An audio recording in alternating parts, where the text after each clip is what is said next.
اس کے بعد آپ نے شان اولیاء اللہ بیان کی ہے، اور اس زمانے میں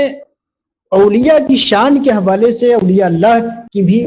شان ہوتی ہے، مقام، ان کا کوئی مقام ہوتا ہے۔ دیکھیے تصوف کی جو راہ ہے یہ اولیاء کی راہ ہے، اولیاء کی راہ، یہ تصوف کی راہ، اولیاء سے ہٹ کر کوئی تصوف نہیں ہے۔ اب جب اولیاء کی راہ ہے تو ہم اولیاء کی راہ پہ چلیں گے کیوں؟ اولیاء کی راہ تلاش کیوں کریں گے؟ اس کے لیے ہمیں ضروری ہے کہ اولیاء کی عظمت کو سمجھیں۔ اس لیے شیخ نے تو سب سے پہلے اولیاء اللہ کی عظمت کو بیان کیا ہے۔ اب سوال یہ ہوتا ہے، جن لوگوں پر تصوف اور صوفیہ کے اسرار واضح نہیں ہیں وہ طرح طرح سے اعتراض کرتے ہیں کہ یہ صوفیہ کا مقام کہاں سے آ گیا، یہ الگ سے کہاں ہو گئے، یہ تو بالکل بندے ہیں، یہ تو بالکل عام لوگوں کی طرح ہیں، الگ سے ولایت کا نظام کیا ہے، اور پھر بندہ تو بالکل مجبور محض ہوتا ہے، بندہ کی کیا حقیقت ہو سکتی ہے۔ اس طرح کے سوالوں کو حل کرنے کے لیے شیخ نے جن احادیث اور جن آیات کی طرف اشارہ کیا ہے وہ بہت اہم ہے۔ ایک تو اشارہ کیا ہے آپ نے جو قرآن کی آیت ہے کہ نبی اکرم صلی اللہ علیہ وسلم نے ہجرت کی شب مشرکین مکہ کے جو دشمن تھے جو آپ کو قتل کرنے آئے تھے ان کے اوپر آپ نے کنکری پھینکی تھی۔ پوری دنیا جانتی ہے، ہم بھی جانتے ہیں، آپ بھی جانتے ہیں کہ کنکری رسول اکرم صلی اللہ علیہ وسلم نے پھینکی تھی۔ اسی طرح صلح حدیبیہ کے موقع پہ جب رسول اکرم صلی اللہ علیہ وسلم نے بیعت کی تو رسول اکرم صلی اللہ علیہ وسلم کے ہاتھ پہ کی، حضور کا ہاتھ اوپر تھا اور ایک ایک صحابی اپنا آتے تھے، بیعت کرتے تھے، ان کا ہاتھ نیچے ہوا کرتا تھا۔ تو یہ جو بیعت ہوئی تھی صلح حدیبیہ کے موقع پہ یہ رسول اکرم صلی اللہ علیہ وسلم کے ہاتھ پہ ہوئی تھی اور صحابہ کے ہاتھوں کے اوپر رسول اللہ کا ہاتھ ہے۔ لیکن اب قرآن کا بیان سنیے، قرآن کہہ رہا ہے کہ ما رمیت اذ رمیت ولکن اللہ رما، اے نبی آپ نے کنکریاں نہیں پھینکی بلکہ اللہ نے پھینکی۔ تو مصطفیٰ کے عمل کو ڈائریکٹ خدا اپنا عمل قرار دے رہا ہے، نبی اکرم صلی اللہ علیہ وسلم کے عمل کو ڈائریکٹ اللہ تعالیٰ اپنا عمل قرار دیتا ہے۔ اب یہاں پہ جن لوگوں کو ہر چیز جب میں شرک نظر آتا ہے ان کے لیے بہت پرابلم ہو جائے گی کہ قرآن خود کہہ رہا ہے کہ اللہ نے پھینکا، حالانکہ ہم اور آپ سب جانتے ہیں رسول اللہ نے پھینکا، تو پھینک رہے ہیں رسول اللہ، لیکن رسول اللہ کے پھینکنے کو قرآن کہہ رہا ہے وَلَكِنَّ اللَّهَ رَمَا۔ اسی طرح صلح حدیبیہ کے موقع پہ سب لوگ دیکھ رہے ہیں کہ ہاتھ اوپر رسول اللہ کا ہے، لیکن رسول اللہ کے ہاتھ کی عظمت کو بتانے کے لیے، اس کی حیثیت کو بتانے کے لیے قرآن نے کہا ید اللہ فوق ایدیہم، صحابہ کے ہاتھوں پہ اللہ کا ہاتھ ہے۔ تو ہاتھ رسول اللہ کا ہے، رسول کے ہاتھ کو اللہ کا ہاتھ کہا جا رہا ہے۔ سمجھ میں کیا آیا؟ قرآن سے اشارہ کیا ملا؟ قرآن سے اشارہ یہ ملا کہ نبوت کا وہ مقام ہے جہاں پہ نبی وہ بظاہر تو بشر ہوتا ہے لیکن وہ فانی فی اللہ ہوتا ہے، باقی باللہ ہوتا ہے، اس کی اپنی مرضی نہیں ہوتی ہے، اس کی اپنی انا نہیں ہوتی ہے، اس کی اپنی خودی نہیں ہوتی ہے، وہ اللہ کے ارادوں میں ضم ہوتا ہے، اللہ کے ارادوں میں فنا ہوتا ہے، اللہ کی ارادے سے وہ باقی ہوتا ہے۔ اس لیے وَمَا يَنْطِقُ عَنِ الْهَوَىٰ إِنْ هُوَ إِلَّا وَحْيٌ يُوحَىٰ، وہ جو بھی کہتا ہے اس کی بات، زبان اس کی ہوتی ہے، بات اللہ کی ہوتی ہے، ہاتھ اس کا ہوتا ہے، کام اللہ کا ہوتا ہے۔ تو یہ انبیاء کی شان ہے، اور اسی لیے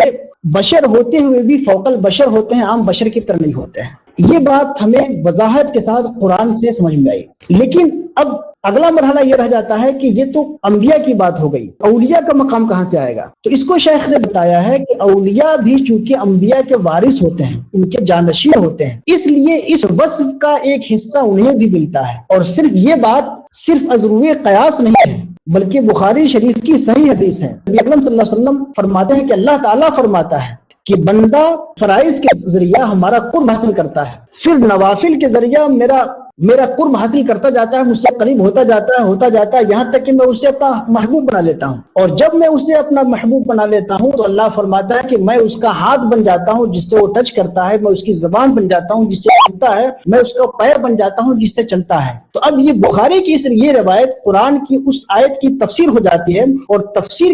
کے بعد وہ کمال جو صرف انبیاء کے لیے وہاں قرآن میں نظر آ رہا ہے ان آیات میں، وہ ایکسٹینڈ ہو کر کے اولیاء جو رسول اللہ کے نقش قدم پہ چلنے والے ہیں ان کے لیے بھی عظمت واضح ہو جاتی ہے۔ جب یہ بات سمجھ میں آ جاتی ہے کہ یہ لوگ رسول اللہ کے وارثین ہیں، نائبین ہیں، ان کی جگہ پہ ان کے مشن کو آگے بڑھا رہے ہیں، تب ان کی عظمت سمجھ میں آتی ہے۔ اور جب ان کی عظمت واضح ہوتی ہے اب ہمارے اندر شوق پیدا ہوتا ہے کہ ہم ان سے بیعت ہوں اور بیعت کر کے ان کے راستے میں جڑ جائیں۔ ان کے راستے میں جب ہم جڑتے ہیں تو جڑنے کے بعد ہمارے اندر بھی وہ ایک کرنٹ جو خدا تعالیٰ کا رسول اکرم صلی اللہ علیہ وسلم کے واسطے سے اولیاء اور صالحین کے ذریعہ کے اندر جو کرنٹ دوڑ رہی ہے، وہ کرنٹ کا ایک حصہ ہمیں مل جاتا ہے۔ اس کو بڑی خوبصورت سے بجلی کے کھمبے کے ذریعہ، بجلی کی رو کے ذریعہ شیخ نے سمجھانے کی کوشش کی ہے۔ فرماتے ہیں جس طرح بجلی کے ایک کھمبے سے تار مل کے ہو جاتا ہے بجلی میں شمار، یوں ہی نسبت اولیاء حق سے جوڑ، عالم وہم و گما سے منہ کو موڑ، ہے مثال پاور ہاؤس انبیاء اور مثل ٹرانسفارمر اولیاء، جس میں بجلی کی طرح بے انتہا جاری و ساری ہے نور مصطفیٰ، مصطفیٰ نور ظہور کبریا، ہے منور جس سے کل ارض و سما، بلب کی صورت ہے قلب باصفا اور نسبت ہے کنیکشن حق نما۔ تو اس طرح سے جو ہے آپ نے واضح کیا ہے، اور اس میں جو یہ لفظ ہے کہ اور نسبت ہے کنیکشن حق نما، کنیکشن جو ہمیں کنیکٹ کرتا ہے اولیاء سے، اور اولیاء کے واسطے رسول اللہ سے، اور رسول اللہ کے واسطے سے اللہ سے، تو یہ جو کنیکشن ہے، یہ کنیکٹیویٹی جو پیدا ہوتی ہے وہ نسبت سے ہوتی ہے کہ ہم اپنا تعلق جوڑیں اولیاء سے۔ اولیاء سے تعلق جوڑنا، ان کی اطاعت میں آنا، ان کی غلامی میں آنا ضروری ہے، ان کی محبت کے دائرے میں آنا ضروری ہے، اس کے بعد وہ ہمیں کنیکٹیویٹی ملتی ہے، اور ہم ایک بالواسطہ طور پہ محبت کے ایک غیر محسوس اور غیر مشاہد، غیر مرئی ایک دھارے میں ہم جو ہے جڑ جاتے ہیں، اور جس سے پھر ہمارا ربط طریقت جو ہے آگے بڑھتا ہے۔ اس کے بعد پھر مزید بڑی تفصیلی گفتگو ہے اس میں اولیاء کی عظمت کے حوالے سے، پھر شیخ کامل کے آداب کیا ہیں، شیخ کامل کے آداب کے حوالے سے، شیخ کامل کے آداب کے حوالے سے ایک مصرع اس میں جو غالباً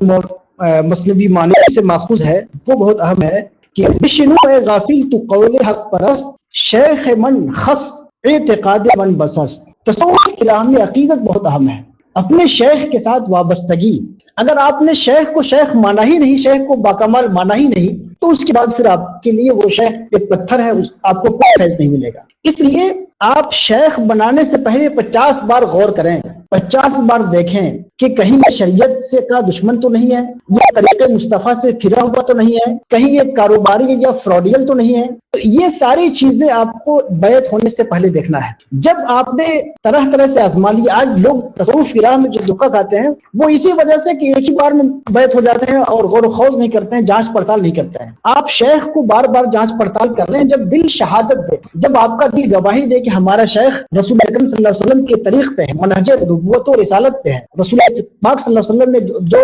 محبت، اطاعت، عبادت کا جو طریق، جو منہج قائم کیا تھا، اس منہج پہ ہمارا شیخ ہے، وہ فانی فی اللہ ہے، باقی باللہ ہے۔ جب یہ چیزیں آپ پہ واضح ہوں تو آپ بیعت کر لیں۔ جب آپ بیعت کر لیں، اب اس کے بعد پھر دنیا کی نہ سنیں، دنیا میں کون کیا کہہ رہا ہے۔ لوگ طرح طرح سے اگر آپ کو شیخ سے بدگمان کرنے کی کوشش کرتے ہیں، عام طور پر یہ ہوتا ہے۔ تو جب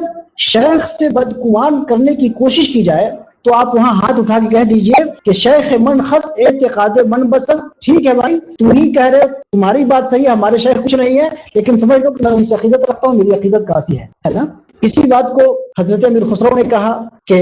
ہم شہر پرز خوباں منمو خیال ماہے، چھ کنم کے نظر بدخو نہ کنت بکس نگاہ ہے۔ پورا شہر خوبصورت لوگوں سے بھرا ہوا ہے، لیکن میری نگاہ خراب ہے، اس لیے مجھے تو صرف نظام الدین ہی بھاتے ہیں، مجھے صرف وہی پسند ہے، دنیا کو نہیں بھاتے ہیں تو دنیا جانے، مجھے وہ پسند ہے اور مجھے اور کوئی نظر میں جچ نہیں رہا ہے۔ تو یہ وابستگی ضروری ہے۔ اس عقیدت اور وابستگی کی کافی حد تک انہوں نے وجوہات بھی بیان کیا ہے کہ چونکہ آپ کو آپ کا گائیڈ وہ ہے، اس راہ کا رہنما وہ ہے۔ جس طرح حضرت موسیٰ علیہ السلام جو سفر میں نکلے تھے حضرت خضر علیہ السلام، تو خضر کی جب تک اطاعت کرتے رہے، تسلیم کرتے رہے، وہ حضرت خضر کے ساتھ تھے، اور جب بار بار اعتراض کیا تو راستے ان کے بدل گئے۔ تو طریقت کی راہ جو ہے وہ شیخ پر اعتماد کی ہے۔ شیخ کو تلاش کیجئے، شیخ کو تلاش کرنے کے بعد شیخ کے دامن کو تھامیے، اور شیخ کے دامن کو تھامنے کے بعد آپ حسن عقیدت کے ساتھ شیخ کی اطاعت کی کوشش کریے۔ یہ اس طرح سے جو ہے آپ عملی تصوف آپ کا جو ہے آگے بڑھتا ہے۔